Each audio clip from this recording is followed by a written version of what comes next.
Ассалаумағалейкум достар.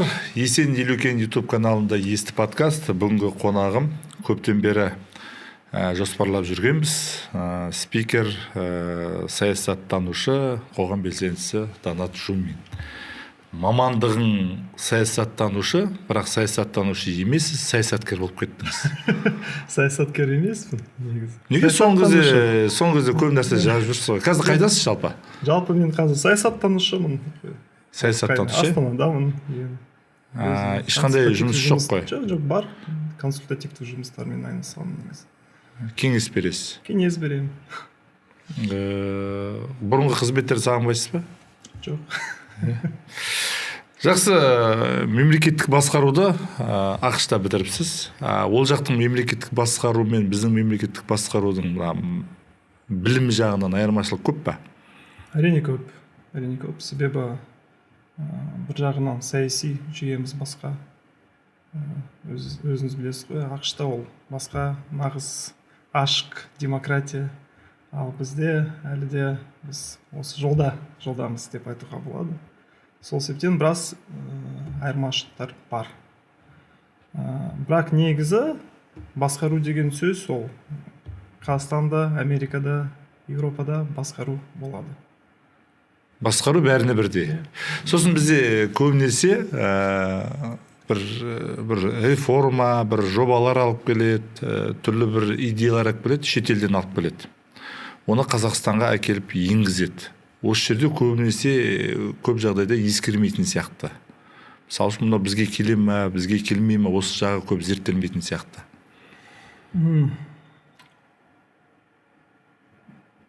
Зерттелмейді, бірақ ол қалай айтуға болады. Мысалы үшін ол үстінде стакан. Қазақстанда болсын, Қытайда болсын, бәрібір стакан болады ғой. Ол үшін ешқандай зерттеу керек емес. Ол зат қой. Ал идея, мысалы үшін оны халық қабылдай ма, қабылдамай ма деген сияқты. Мысалы үшін кайдзен қазір өте сондай популярдық, танымал болып бара жатыр. Кайдзен деген басқару жүйесі. Негізі Японияда көп қолданатын, Америкада көп қолданатын. Бірақ Америка жапондықтармен менталитеті басқаша, айырмашылық көп олардың арасында. Бірақ өте тиімді Америкада. Бұл жерде кайдзен жапонның өмірі ме, әлде жапонның ұстанымына көбірек келе ме? Ол өте жапондықтарға, олардың менталитетіне өте жақын.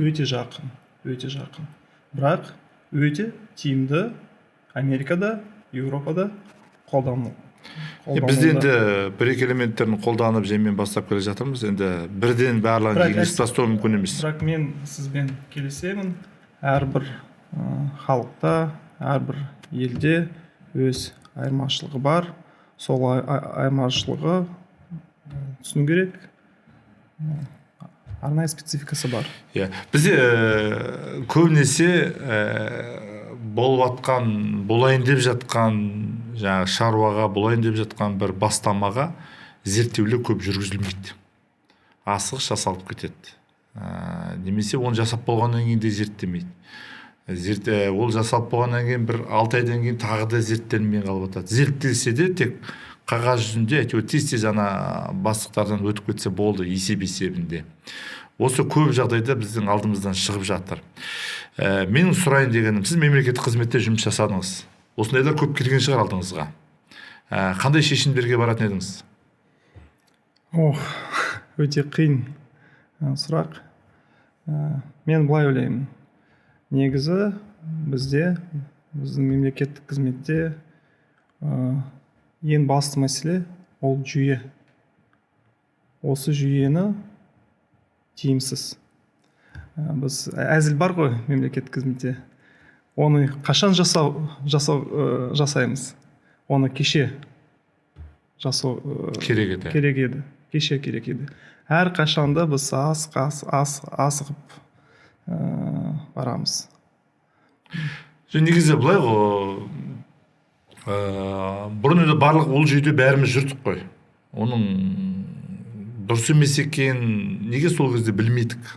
қазір барлығы айтып жатыр бұл жүйе дұрыс емес сол кезде басқаша болды деген секілді. Негізі сол кезде айтылмады. Сіз ана саяси жоқ, саяси емес, жалпы сол кездегі мына мемлекеттік басқаруда, билікте басқаруда, аймақтық деңгейде болсын. Орысша бір әзіл бар. Помните, когда сантехник вышел на улицу после какой-то своей работы и сказал: эта система вся прогнила. И его забрали полицейские, да, милиция его за это забрала. Хотя он имел в виду совсем другое. Жүйе деген это же не связано с конкретным одним человеком. Ол бір адамға байланысты емес. Жүйе это система, которая складывается из года в год на протяжении десятилетий, может быть даже столетий. Определенная система, как мы себя ведем, как мы поступаем в тех или иных ситуациях. Вот системы бывают эффективными, бывают малоэффективными. Существующая сегодня система управления государственного в нашей стране, она малоэффективна. Қазір де сондай. Қазір де сондай. Жастар саясатында жүрдіңіз, мен де жастар саясатында әлі жүрмін. Көп балдар мемлекеттік қызметке барғысы келмейді жастар. Себеп? Престиж жоқ. Ақысы төмен. Престиж жоқ. Жауапкершілік көп. Қорқынышты нәрселер көп. Ондайды. Өткенде бір жазбаңызды оқыдым. Жастар, мысалы үшін, осы жақта да өмір сүруге болады, бірақ шетелге кетуінің басты себебі ол жерде олардың бір сенімділігі немесе бір өздерінде үлкен ішкі проблемалары бар дедіңіз. Ашып бересіз ба соны? Наверное, очень много причин, почему люди уезжают. Кто-то уезжает, потому что не может себя реализовать в нашей стране. Кто-то уезжает, потому что верит, что там лучше. Но многие сегодня уезжают, потому что они не верят, что будет лучше, что станет лучше. Вот это самое главное, мне кажется, настоящая проблема. Отсутствие такого оптимизма, отсутствие веры в то, что да, сегодня может быть нехорошо, но завтра обязательно будет лучше. У многих, к сожалению, вот этой веры нет, или эта вера потеряна. И потребуется, наверное, очень кропотливая работа для того, чтобы эту веру восстановить. Оларды қайтып алып келуге бола ма? Мүмкіндік бола ма? Конечно, әрине болады. Қазақстан студенттер альянсын басқардыңыз. Бірінші басшысы болдыңыз ба? Ең бірінші бастағансыз ба? Иә. Ол бір министрдің бастамасымен басталды? Әлде министрге сіздер ұсындыңыз ба? Жоқ, біз өзіміз министрлікке ұсындық. Осындай бізге альянс керек деп. Қолдау көрсете аласыз ба деп. Қолдау көрсетті бізге. 2005 жылда ол біз құрылдық Қазақстан студенттік альянсы. Қазіргі басшысын танисыз ба? Қазіргі басшысын білем. Танимын. Хабарласып тұра ма? Хабарласып тұрады. Ақыл кеңес. Сол кездеші осы әйтеуір ұйымдар құрылып атты, жастар саясаты 2000 жылдардан бастап бір буырқанып, барлығы жан-жақтан жиналып, форумдар өтіп жатыр, түрлі жаңағы қалай айтқанда флешмобтар шығып жатты. Бір кезде бәрі сап тиіп қалды. Қазір ондай қатты бір не жоқ. Бұл құндылықтың өзгергені ғой. Меніңше қазіргі жастар ол басқа жастар. Яғни ценность, құндылығы басқа. Құндылықтар басқа, қағидаттар басқа деп айтуға болады. Содан кейін меніңше қазіргі мемлекеттік көзқарас басқа жастарға. Оның бәрі мемлекеттен басталады. Мемлекет қандай сұраныс жасайды, қандай саясат жүргізеді, сондай шаралар болады. Креативный экономика. Бір кезде жақсы бастадыңыз, министрлік кабинетінде жаңағы кеңседе жұмыс жасадыңыз, кейін осы креативный экономика тоқтап қалды қазір, ол шаруа? Жоқ, тоқтамады. Қазір ол шаруамен біздің мәдениет министрлігі айналысып жүр. Арнайы жоспар бар, арнайы шаралар жүргізеді мәдениет министрлігі. Мәдениет министрлігіне жатыр. Сіз оған қатысыңыз жоқ? Жоқ. Зерттедіңіздер ғой? Біраз адаммен жолықтыңыздар. Бізге не жақын екен сол кезде? Вообще осы арқылы шығып кетуге бола ма? Бір белгілі деңгейге, әлемдік деңгейге? Әрине болады, конечно. Это же не мы первые, не мы последние, кто начал этим заниматься. Перед тем, как вообще возникла тема креативной экономики в нашей стране, мы же провели очень большое исследование, написали концепцию развития этой креативной экономики в нашем государстве. Мы смотрели примеры, как это делается в других странах. В Южную Корею, смотрели не только Южную Корею, смотрели ряд других государств. И при соответствующих усилиях со стороны государства в том числе, этот сектор может и должен приносить доходы стране. Это очень важный сектор, и я думаю, что он имеет огромные перспективы в Казахстане. А нақты бағыттары бар ма, мысалы музыка, би, юмор, немесе дизайн деген сияқты, әлде барлығын бірден қамти беру керек па? Но есть, конечно, отдельные направления. Мы выделили определенные приоритеты. Это музыка, как вы говорите, кино, например, да. Вот в этом направлении. IT, тоже креативная индустрия. IT демекші, кеше ана жастар сарайының қасынан өтіп бара жатып қарасам, жаңағы Ресейден келіп жатқандардың бір ана жерде 1000 адам емес, бір 5000 адам бар шығар, өте көп келіп жатыр. Ол туралы да өзіңіз жазба жаздыңыз.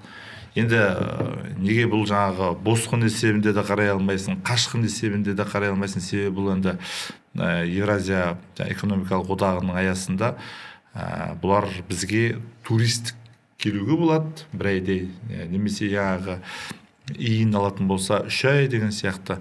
Басым көпшілігі айтишниктер екен. Енді олар келгеннен кейін жұмыс іздейді. Қазір біздің де оңып тұрғанымыз шамалы, осы жерде бір бәсекелестік болады. Жалпы осы келуді өзіңіз қалай қабылдадыңыз, Ресейден келіп жатқандарды? Жеке азамат есебінде. Азамат ретінде қалай, жаман, жақсы деп қабылдадым. Менде де екі ой бар. Бұл енді қаншама адам келіп жатыр, олар ертең Украинаға бармайды. Ең болмаса соғысты бір азайтамыз деген сияқты. Екінші жағы кәдімгідей ашық түрде жіберіп жатыр. Ол адамды ешкім сұрамайды. Неге олар тоқтатпайды? Ертең ол қазірдің өзінде 100 мың деді, 100 мың емес, ол 200-300 мыңға жетіп қалған сияқты ананы көрген кезде. Ертең олар үлкен мәселе бола ма? Ол жұмыссыздығы бар. Қазір өзіңіз жақсы білесіз, қаншама пәтер қымбаттап кетті. Студенттер далаға шығып жатыр. Әлеуметтік жағдай деген теңселіп тұр. Оны бақылауға алып жатыр ма, алмай жатыр ма, нақты ешқандай бір жоспар құрып жатқан жоқ. Бәріміз жазып жатырмыз, айтып жатырмыз, бірақ енді білмеймін, енді министрлік кабинетінде кішігірім осы туралы әңгіме болды, бірақ нақты жаңағы действие дейді ғой, көрмей жатырмыз. Мен де нақты действие көрмей жатырмын. Өте күрделі тақырып. Бүгінгі таңда миграция. Қашқындар ма, босқындар ма, туристер ма, ол өте күрделі сұрақ. Меніңше, мен соларды босқындар деп білемін. Мен жеке пікірім сондай, олар босқындар. Неге десеңіз, себебі қашып кетеді.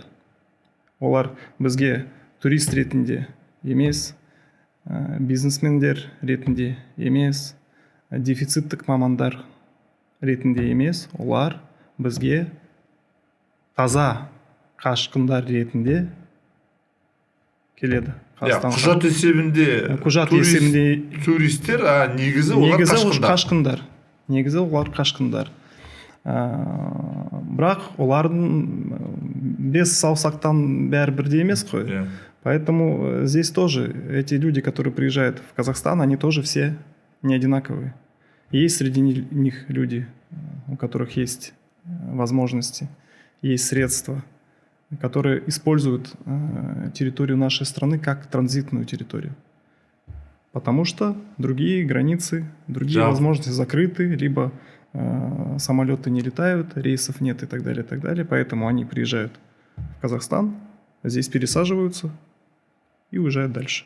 Куда-то в Турцию, Эмираты и так далее, в Сербия. Европу. Да. Ну, значит, в разные государства. Это нужно тоже понимать, что заехало 1 миллион, это не значит, что 1 миллион у нас здесь они ходят.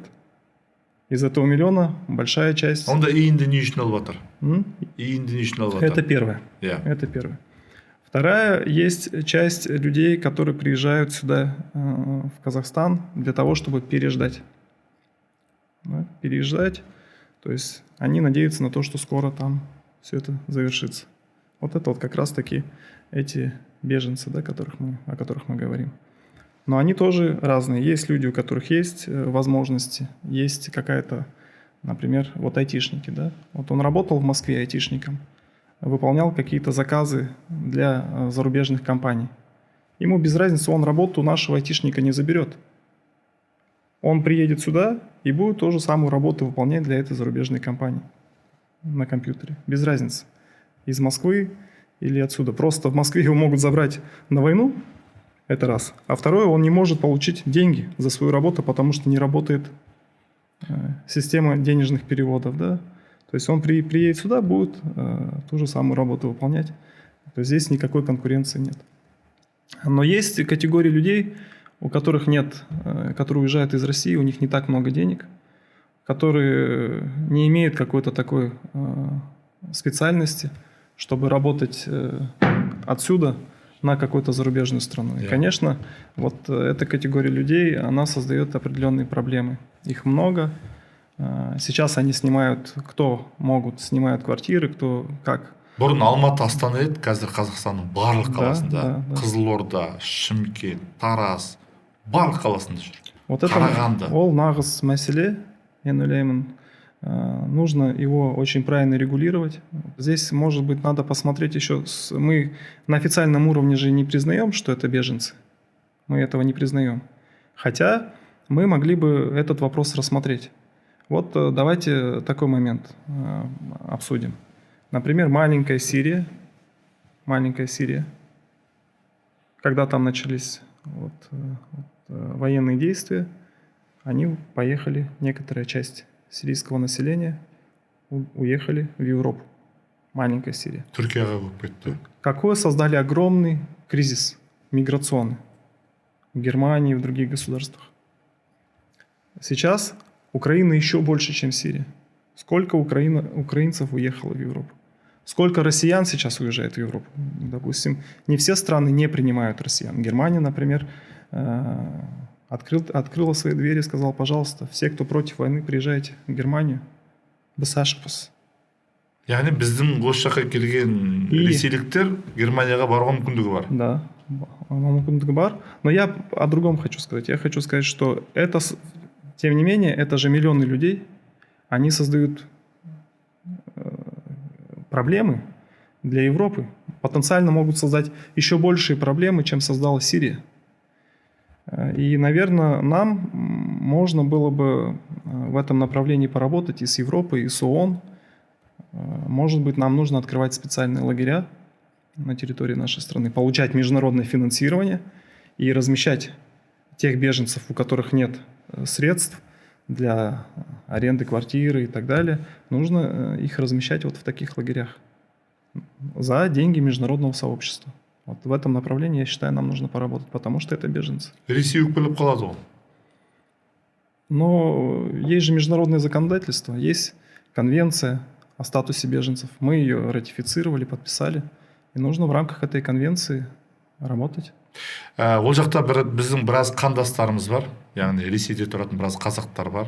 Олардың келіп жатқаны ондай қатты емес, көп емес.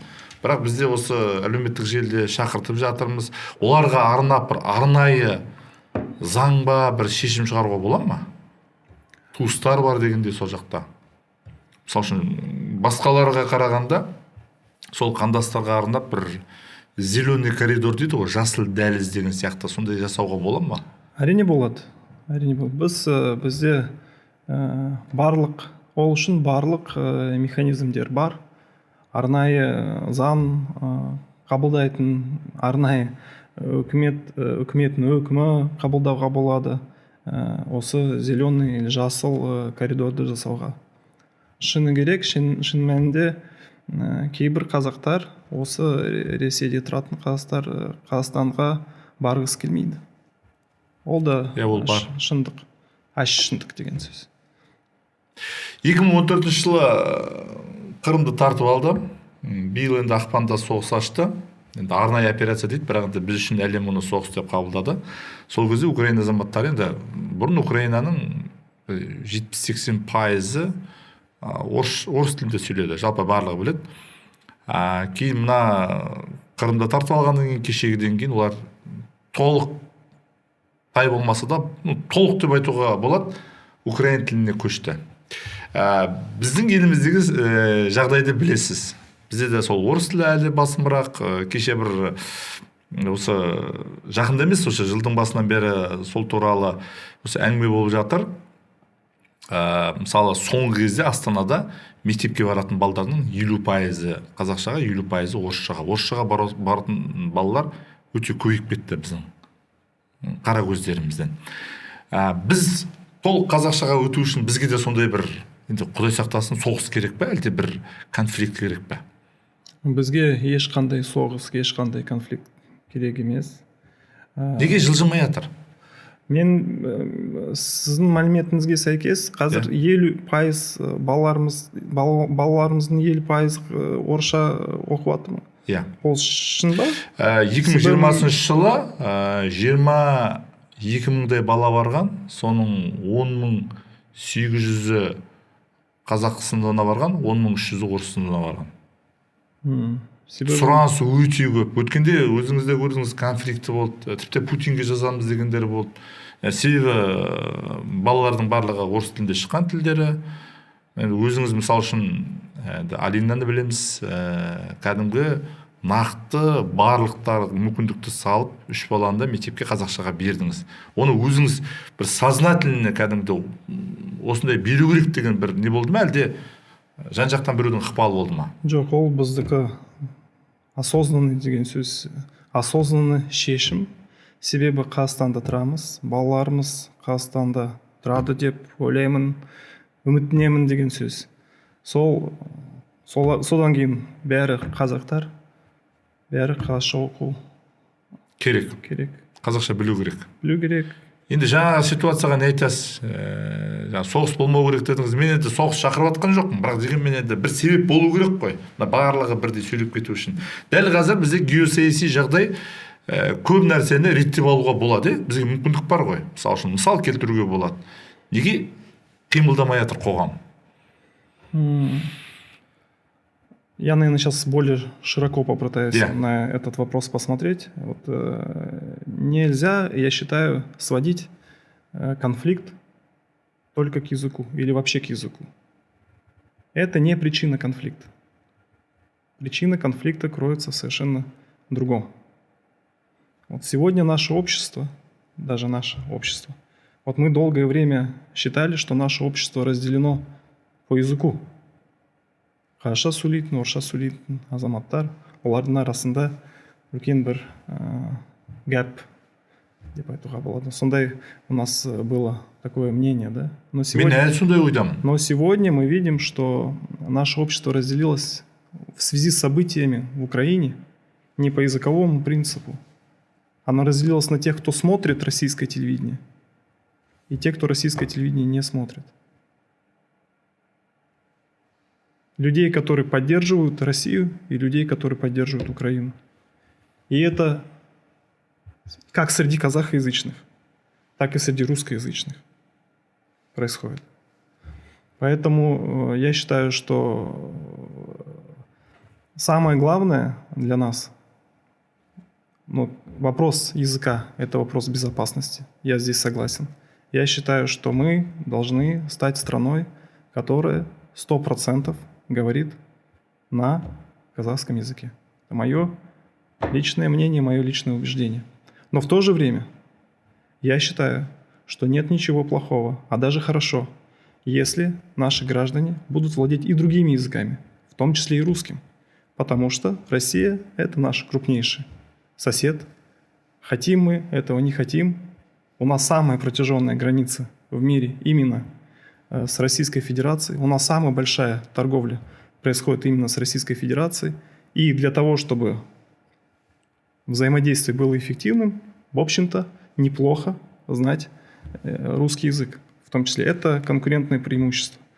То есть один язык – это хорошо, его как «бір тіл жетеді, үш тіл женеді» деген сөз. Поэтому, а вот причина конфликта в Украине, она глубже. Я мен тілден шығып отқан жоқ деп отқан жоқпын, бірақ енді осы басталған кезде бірден жаңағы енді Зеленскийдің де бір сұхбат берді ғой, керісінше жаңағы Ресейдің президенті орыс тілінің құруына өзі себепкер болып жатыр. Яғни бүкіл әлем қазір кішкене ысырып қойып жатыр орыс әлемінен. Орыс әлем, батыс әлем, ақштың әлем бізге керек емес. Бізде біздікі әлем керек. Қазақ әлем. Жақсы. Пиарда көп жұмыс жасадыңыз.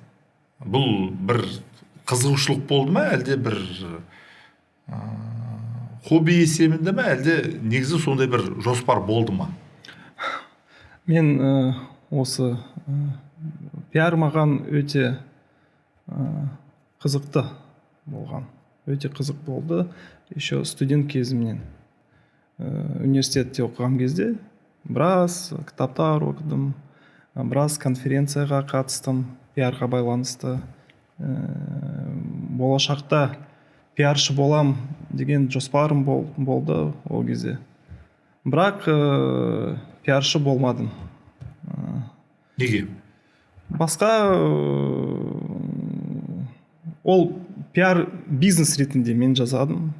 Жалпы пиар саласы жақсы түсінем, жақсы білем. Пиар технологияларды қалай пайдалануға болады білем. Соларды біраз пайдаланадым, қолданадым деген сөз. Бірақ тек пиармен, тек пиаршы боп болғысы келмейді. Болғыңыз келмейді. Себеп? Жүрек қаламайды, немесе мысалы бір белгілі бір қызметте жұмыс жасап, қайтып пиаршы болып кетуге сізге төмен түсіп кетемін деп ойлайсыз ба? Жоқ. Ол өмір деген өте қызық нәрсе. У всех же есть свое, как бы, скажем так, понимание, как жить в этой жизни, да? Для меня всегда было интересно познавать. Я всегда стремлюсь познавать то, чего я не знаю, учиться новому. Вот, например, я в последнее время очень серьезно занимался вопросами экономики. Я очень глубоко погрузился в вопросы экономики, вопросы финансов, вопросы бизнеса, там, помимо политологии, политики и так далее. Да? То есть всегда мне интересно познавать что-то новое, и в этом плане, наверное, я стремлюсь к тому, чтобы быть специалистом в разных областях.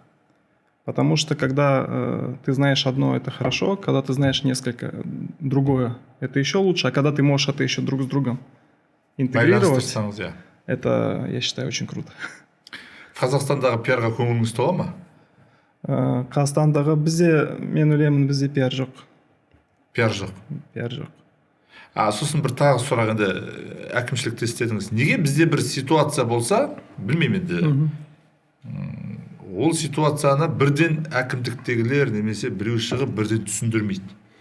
Міндетті түрде бір 2-3 күннен кейін барып шығады. Оған дейін халық деген өздері ойлап тауып бір өрбітіп басқаша көрсетіп қояды. Неге біздегілер бірден сөйлемейді? Ол да адамына байланысты ма, әлде пиаршысына байланысты ма? Жоқ, ол пиаршы. Ол басында бір сұрақ қойдыңыз ғой. Мемлекеттік қызмет туралы. Мен айттым, ол жүйе. Түсінесіз ба? Яғни жоғары жақтан шығуға болмайды, болады деген әңгіме. Мемлекеттік қызмет деген өте ол оның шеңберінде, мемлекеттік қызметте, оның шеңберінде қорқынышты страх вплетен в эту систему. Понимаете? Әлде. Она основана на страхе. Система государственного управления в Казахстане, она основана на страхе. Люди делают в основном свою работу из страха, что если они ее не сделают, они будут наказаны. И они не проявляют инициативу тоже из страха, что если я ее слишком сильно проявлю, эту инициативу, меня могут наказать. В основе мотивации большинства госслужащих лежит страх. И когда говорят, вот почему люди сразу не отреагировали, акимат не отреагировал, министерство не отреагировало, это не потому, что им нечего сказать, а потому что они боятся сказать лишнего. Ертең сол үшін таяқ жеп қалуы мүмкін. Әрине. Сценарист мамандығын бітіріпсіз, сценарист демекші, жалпы бізде саясаткерлер бар, саясаттанушылар бар, бірақ жаңағы саяси реформаларға ұсыныс жасайтын адамдар жоқ сияқты. Неге жоқ? Аз.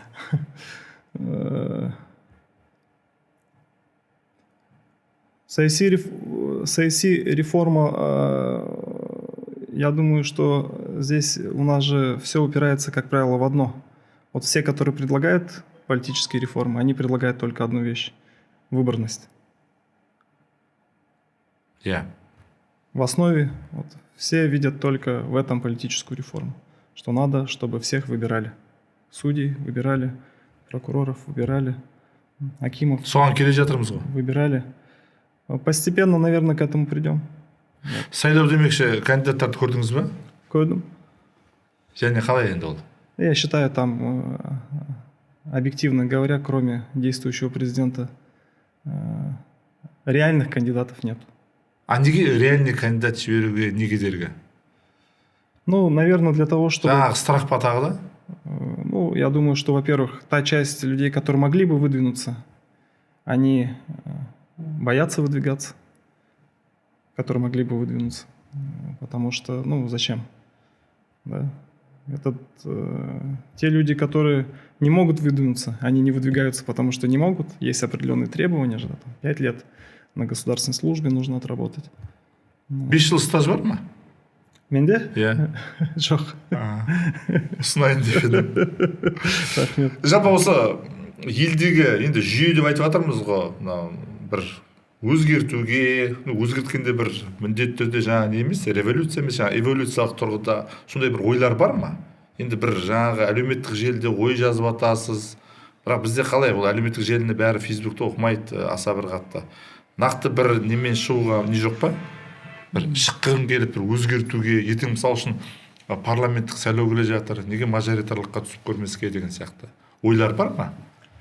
Есть такие мысли. Жоқ, ұтылып қалсақ та, бірақ ұтылып қалсаңыз да бір кішкене бір өзгеріс енгізіп, былай жасауға болады ау деп. Әрине, мен не үшін Facebook арқылы біраз ұсыныстар жазамын. Оның себебі неде?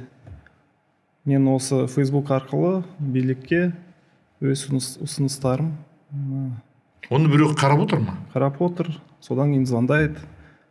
Мен постымды оқып, звондайды, қалай сіз мынаны айтыңыз, мынаны жаздыңыз, оны іске асыруға қалай болады, сондай кеңес алады менен кейбір кезде.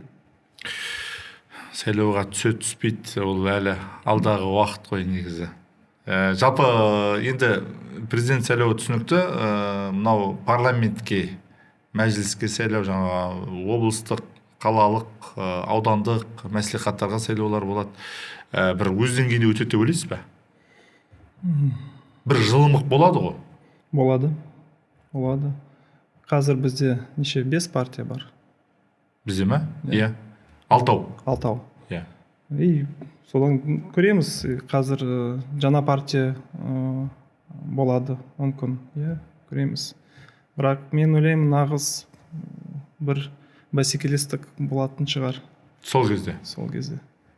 Жаңа кандидаттар болады, независимый кандидаттар, мажоритарлық жүйесіне сәйкес независимый кандидаттар болады, сол кезде кішкене қызық болады.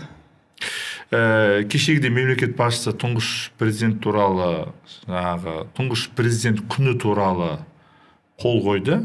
Яғни ол жаңағы мерекелік күн болмайды, тек қарапайым күн болып қалады. Осыған ойыңыз қалай? У меня очень противоречивое в целом мнение о том, что сейчас происходит, да? Потому что, на мой взгляд, нельзя, вот и президент об этом говорит, что первый президент – это историческая фигура. Человек, который очень много сделал хорошего для нашей страны. Я не считаю, что мы должны теперь все перечеркнуть и сказать, что... Мереке болып қалу керек пе еді? Мереке, праздник это же... Я, допустим, считаю, что у нас вообще очень много праздников. Өте көп. Я считаю, очень много праздников. Поэтому я не вижу в этом какой-то серьезной проблемы, что там убрали один день, добавили другой. Там, здесь убрали выходной. Зато у нас, значит, снова появляется 25 октября, День Республики, да? Вот. Но в целом, я считаю, у нас много праздников. Ну, он останется как... не как праздничный, не как выходной. Он остается праздничным, но он просто не будет выходным 1 декабря. Ну, есть такой в обществе запрос, значит, на то, чтобы в некоторой степени... Елбасы туралы айтып жаттыңыз. Ары қарай жаңағы қазіргі әртүрлі көзқарастар болып жатыр ғой. Басым көпшілігі бірден бүкіл жаңағы болған проблеманы сол кісінің үстіне үйіп төгіп жатыр. Вот всегда, я в тот раз тоже в Фейсбуке писал о том, что вот сейчас многие, например, говорят, когда вот миграция поехала, и у нас было определенное мнение, да, у людей некоторых, которые говорили, вот, мы не должны этих людей пускать. Это они виноваты, что война. Они тоже виноваты, потому что они все эти годы поддерживали своего президента Владимира Путина, а он начал эту специальную военную операцию, эту войну. Поэтому эти люди тоже несут за это ответственность. Такое мнение есть в нашем обществе. И я задаюсь вопросом, а что, почему тогда за все предыдущие 30 лет в нашей стране виноват только один человек? Почему мы не говорим, что мы все в определенной степени несем за это ответственность? Это же будет честно. И потом я считаю, что помимо проблем были и достижения. В том числе, я считаю, главнейшим достижением делимитация границы.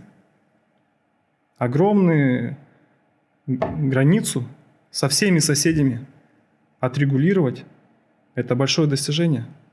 Вот сейчас то, что происходит в Украине, там и в других государствах, до сих пор нерешенные проблемы, конфликты снова начинают возникать. Азербайджан, Армения, Кыргызстан, Таджикистан, Россия, Украина, там вообще настоящая война. Это же все в том числе и связано с вопросами нерешенных когда-то приграничных дел, да? Мы эти вопросы решили. Почему мы об этом тоже не говорим? Астана. Перенос столицы. Город, который объединил очень... В целом сделал нашу страну более единой. Да?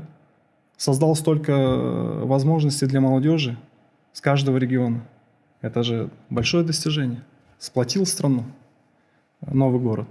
Это большое достижение. То есть нельзя говорить, что все, что было 30 лет независимости, это все плохо. Есть проблемы, были проблемы, есть определенные ошибки. Об этом можно говорить, но очернять, я считаю, это несправедливо. Ол кісімен кездестіңіз бе? Кіммен? Нұрсұлтан Әбішұлымен. Я кездестім. Еще тогда студентом был я. Я студентом...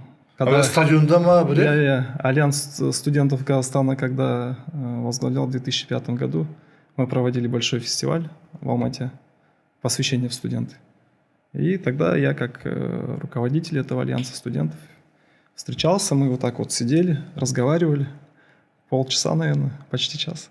Разговаривали, потом я со всеми ребятами познакомил, студентами. Вот, это учит, это изучает. Ну, поговорили в целом о стране, там, каких-то там вопросах. Потом встречался, ну так, уже просто, когда зам Акима работал в Шымкенте, он приезжал просто так, он со всеми здоровался со мной. Қазір кімдермен кездестіңіз соңғы осы қазіргі басшылардан? Ну, со многими встречаюсь. Да? Шақырып тұрады. Да, приглашают. Жалпы енді 30 жыл өтті тәуелсіздік. Алдағы 30 жылда не болады? Енді жаңағы сарапшылық, жан-жақты саясаттану, экономика, сыртқы саясаты бар. Қалай болады деп өзіңіз болжайсыз? Жеңіл болмайды. Қазір қарап тұрамыз өздеріміз. Қандай үлкен геосаяси өзгерістер болып жатыр әлемде. Америкада болсын. Америка, вот я недавно одну книгу прочитал, называется «Конец только начинается». «Конец только начинается». Книга вышла в июне этого года. Написал ее известный эксперт в области геополитики.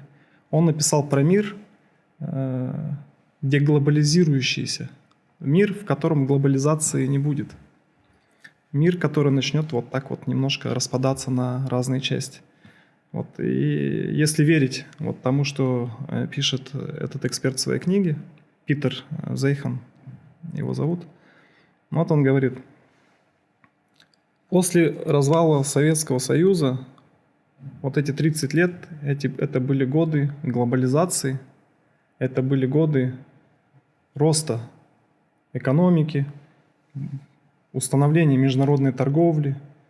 Все друг с другом взаимодействовали, были одни какие-то правила. Да, была Америка, которая единственная держава, но которая за всеми этими правилами смотрела. Но более-менее как-то был какой-то порядок и какое-то общее, развитие благодаря этой глобализации. Теперь Америка выходит из этого состояния. Она больше не хочет играть роль жандарма всего мира, следить за порядком во всем мире, потому что у нее за эти годы самой проблем появилось много. Никогда в истории США не было, чтобы люди штурмом брали Капитолий. Yeah. Никогда в истории США такого не было. Когда выбрали Трампа президентом, американские элиты задумались над тем, что вообще происходит. Как это вообще они сумели так допустить, что человек, который вообще не из политики, пришел и за него проголосовали. Как они допустили то, что люди приходят и берут штурмом Капитолий? Вот сейчас есть мнение, что американская элита решила перестать заниматься проблемами мира и решила заняться проблемами своими в большей степени. Ну и к этому времени, конечно, и мир изменился уже. Китай совсем не тот Китай, который был 30-40 лет назад. Россия претендует на какое-то большее лидерство. Ну вот это мы видим. То, что пока непонятно, чем все это закончится, да.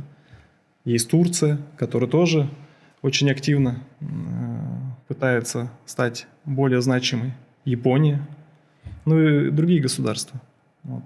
Теперь, согласно прогнозам, вот мир начнет так немножко распадаться на разные части. Торговать станет сложнее, уже стало сложнее из-за санкций, вначале из-за пандемии, теперь из-за санкций, границы, маршруты изменились. Теперь раньше можно было, допустим, один автомобиль, по-моему, чтобы собрать 10 тысяч деталей в этом автомобиле. 10 тысяч примерно деталей. Каждую деталь можно было производить в разной стране, потому что там есть ресурсы, там есть люди. Потом в одном месте все это собирать. Теперь бизнес увидел, что это опасно, что границу перекрыли, где-то конфликт начался. Теперь уже это становится рискованно раскидывать на разные страны. Теперь будут стремиться собирать, все это производить как можно больше у себя. И это, естественно, всю экономику тоже поменяет. Сейчас мы видим, что большое количество производств из Юго-Восточной Азии, например, из азиатских стран, из Китая возвращаются в Америку. Мы видим, что из-за энергетического кризиса европейские государства начинают свои производства переносить. То есть мир однозначно меняется. Я боюсь, что предстоящие годы они не будут легкими. Они не будут легкими, в том числе и для нашей страны. Но я оптимист. И я верю, что нашему народу удастся через все эти испытания пройти, и мы станем еще более сильными, еще более успешными, чем есть сейчас. тәуелсіздік деген не сіз үшін? Тәуелсіздік деген мен үшін это свобода. Свобода быть гражданином своей страны. Свобода принимать решения как гражданин своей страны. Свобода знать и чувствовать, что за тобой стоит страна, твоя страна. Это независимость. Независимость — это когда у тебя есть свой паспорт, своего цвета, в котором написано, что ты гражданин вот этой страны. Это твоя страна. Независимость — это твои друзья, твои родственники, твоя семья, которые все вместе живут в одной стране. Это независимость, которая не разбросана там по всему миру. И нигде, у каждого там свой дом, да, есть какой-то свой. Один дом, куда хочется всегда вернуться, приехать, даже если уехал. Это независимость. Независимость — это большое чувство. Я не могу... Это очень много разных эмоций. Это флаг, который... Это Гена Головкин. Да, это все мы. Это независимость. Өткен енді біраз жерді шарладыңыз, біраз қызметте жұмыс жасадыңыз. Өкінген кездер болды ма? Өкінген кездер болды ма? Но я вообще стараюсь ни о чем не сожалеть. Да. Өтті ме? Өтті, да, было. А что там? Это не имеет смысла. Ол мәнсіз нәрсе. Зачем переживать о том, что прошло? Я это уже не верну. Но любое событие из прошлого ол мен үшін ең бастысы ол сабақ. Тәжірибе. Сабақ. Другое дело, я его выучил, этот урок, или я его не выучил. Если своего прошлого события я не извлек для себя урок и по-прежнему совершаю одну и ту же ошибку, то значит я настоящий глупец. Да? Но сожалеть, вот, что я совершил эту ошибку, нет, я не сожалею.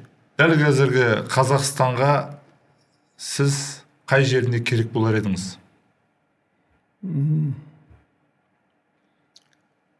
Я думаю, как минимум я нужен своей семье. Қазақстанға болғанда билікке деп жатырмын ғой, жоғары жаққа қызметке шақырып жатса.